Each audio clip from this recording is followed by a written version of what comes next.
क्षेत्र में पिछले 3-4 दिनों से उमस भरी गर्मी का प्रकोप बना हुआ है, जिसके कारण तन से पसीना भी सूखने का नाम नहीं ले रहा है। वहीं दूसरी ओर आसमान में बादलों की आवाजाही से भी आमजन को राहत नहीं मिल रही है। क्षेत्र में कल हुई हल्की बूंदाबांदी के बाद उमस और बढ़ गई तथा आमजन गर्मी से बेहाल है। इस उमस भरी गर्मी में पंखे व कूलर भी नकारा साबित हो रहे हैं। क्षेत्र में गत दिनों हुई बारिश के बाद पैदा हुई जल भराव की समस्या से लोगों को अभी भी रूबरू होना पड़ रहा है। चुरू सड़क मार्ग पर बरसाती पानी एकत्रित होने के कारण पैदल चलने वाले लोगों एवं राहगीरों को परेशानी हो रही है। आज इतनी भयंकर उमस हो रही है जिसकी कोई हद नहीं है। जो अब काम करने वाला जो मजदूर व कर्मचारी है उसकी भी हालत देखो कैसे हो रही है। धन्य है इन लोगों को कि इस उमस भरी गर्मी के अंदर और ये खड्डे खोद रहे हैं, खड्डे खोद करके और ये मतलब आमजन के लोगों के हित के काम कर रहे हैं। जैसे कहीं लीकेज हुआ है, पानी कहीं निकल रहा है, सुविधा कराने वाले और कर्मचारी है बात बिल्कुल भी नहीं। कहने का मतलब अगर ये उम्र नहीं जैसे आधा घंटा काम कर रहा है ना, तो यही आदमी कंटिन्यू लगातार मतलब 8 घंटे काम कर सकता है। अब ये सिर्फ रेस्ट इसलिए ले रहा है उमस की वजह से। ये उमस दूर हो जाए, बरसात हो जाए, परमात्मा से यही निवेदन है ताकि ये कर्मचारी भी बड़ा निडर होकर के खुले दिल से अपना काम कर सके। काम तो करना भी मजबूरी है क्योंकि पेट का सवाल है, इसके लिए काम तो करना पड़ेगा। लेकिन एक तो कंटिन्यू मतलब 10 घंटे 8 घंटे करता है और एक अभी बीच में रेस्ट ले काम करना पड़ता है क्योंकि अभी इस आदमी की शरीर की स्थिति देखो कैसे पसीने आ रहे हैं। तो मेरा अपने ईश्वर से प्रार्थना है, हे ईश्वर मौसम को थोड़ा खुश सुहावना बनाओ ताकि ये लेबर भी अपने जी जान से काम कर सके। धन्यवाद। जय हिंद, जय भारत। 2-4 दिनों से ये उमस भरी गर्मी जिससे आमजन भयंकर परेशान है।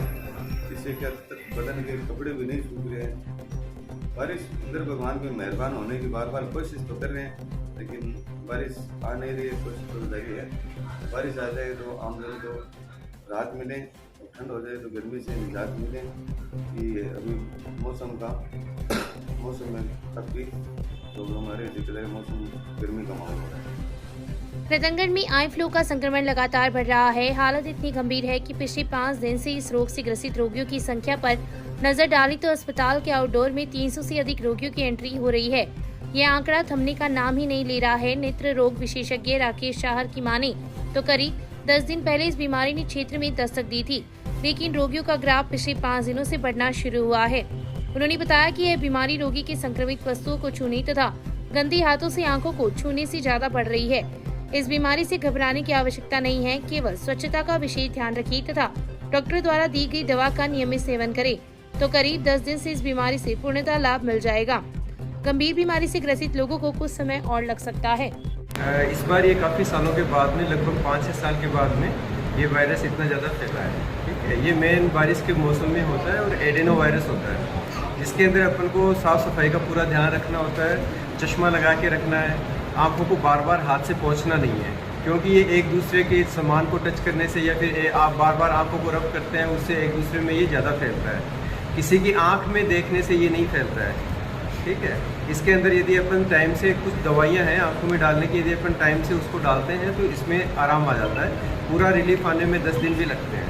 ठीक है, कई केसेस ऐसे हैं जिनके अंदर की काफ़ी ज़्यादा दिक्कत हो सकती है। जैसे बुजुर्ग हैं जिनके किसी के शुगर है, बीपी है, डायबिटीज ये दिक्कतें हैं और अदर हार्ट की दवाइयाँ ले रहे हैं, उनके अंदर और ज़्यादा दिक्कत हो रही है इसके अंदर और उसके अंदर कुछ और अलग से दवाइयाँ लेनी पड़ सकती हैं और उसमें ठीक होने में भी टाइम लगता है।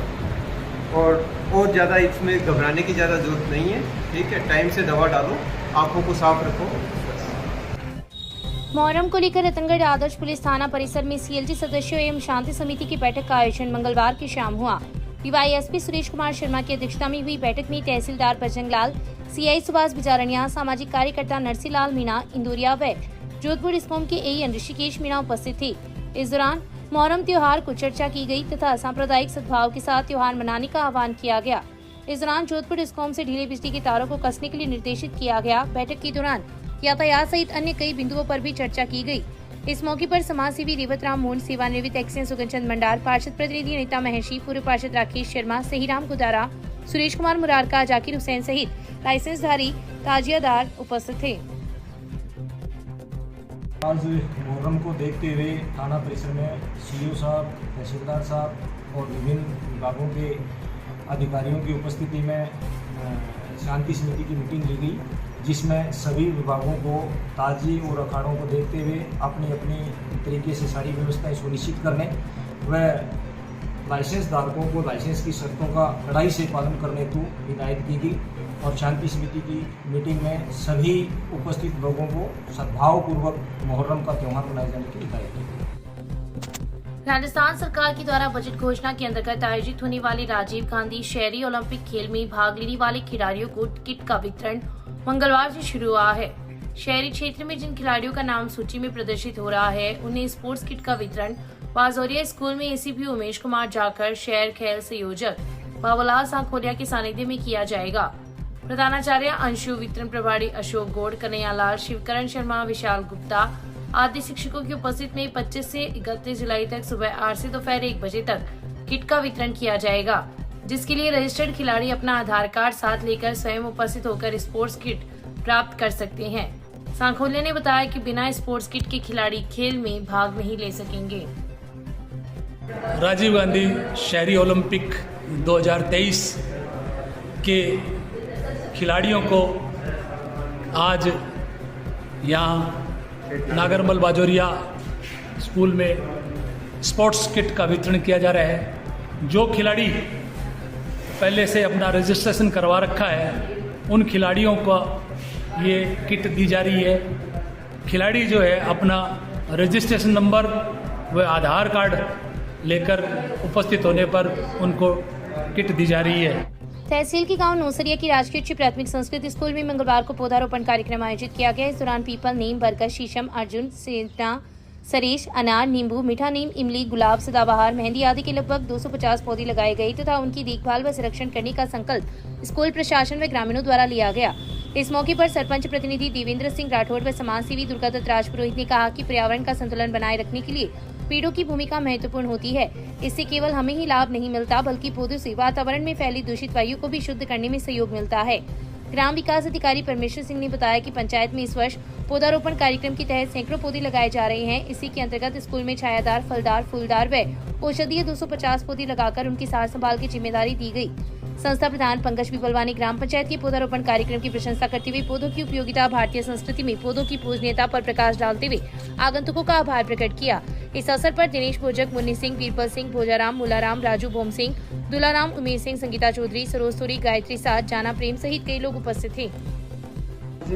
ग्राम पंचायत नौसरिया के संस्कृत विद्यालय में पौधे लगाने का जो कार्य किया गया, इस अवसर पर करीबन 250 के लगभग पेड़ लगाए गए। माननीय सरपंच जी और दुर्गाराम जी और अपने स्कूल संस्कृत विद्यालय के जो स्टाफ है मौजूद रहे। पौधों का देख रेख और रख रखाव का कार्य